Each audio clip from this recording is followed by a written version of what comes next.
Happening first at 4, we are following new developments in the efforts to bring home Kilmar Abrego Garcia. Thank you for joining us on the News at 4. I'm Simone D'Alba. Here are 3 things you need to know right now. A federal D.C. judge announced he is considering holding the Trump administration in criminal contempt.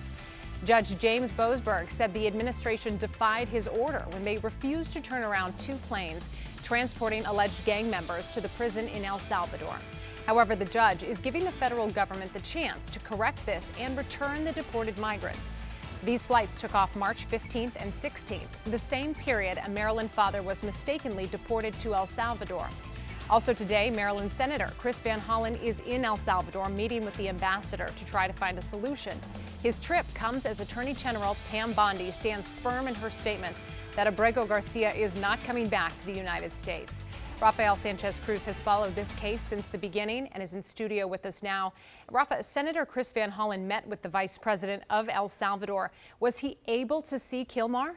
Yeah, Simone, he was not. In just the last 2 hours, Senator Chris Van Hollen said they could not even make a phone call happen. He asked the embassy in El Salvador, the U.S. embassy in El Salvador, to make that request so that his family can hear from Kilmar Abrego Garcia. Now, the Maryland senator said he laid out the case before the vice president of El Salvador, Félix Ulloa. Van Hollen says he told the Central American official that Kilmar Abrego Garcia, who you see right there, has not been found guilty of any crimes in the U.S. Van Hollen says the Salvadoran officials haven't provided any evidence of crimes in their country, which poses the question, why is the Maryland father of 3 being held in the CCOP prison?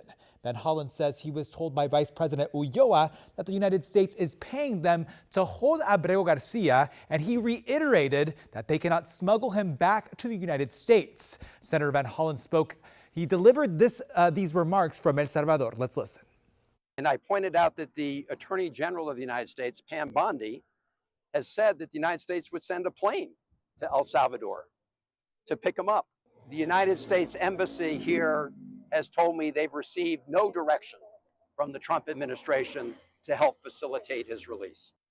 At the same time that Senator Chris Van Hollen was delivering those remarks, the Department of Homeland Security released these court documents from 2021.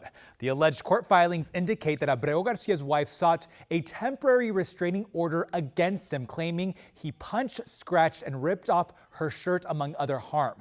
Attorneys for Abrego Garcia insist he has not been found guilty of any crimes in the U.S. Now, the Trump administration's response to this case is getting a lot of pushback from immigration law experts who are calling this politically motivated. We will hear more about what they have to say at 5, Simone. A lot of people just wondering about his well-being at this point with so much time that has passed. Rafa, keep us updated. Thank you.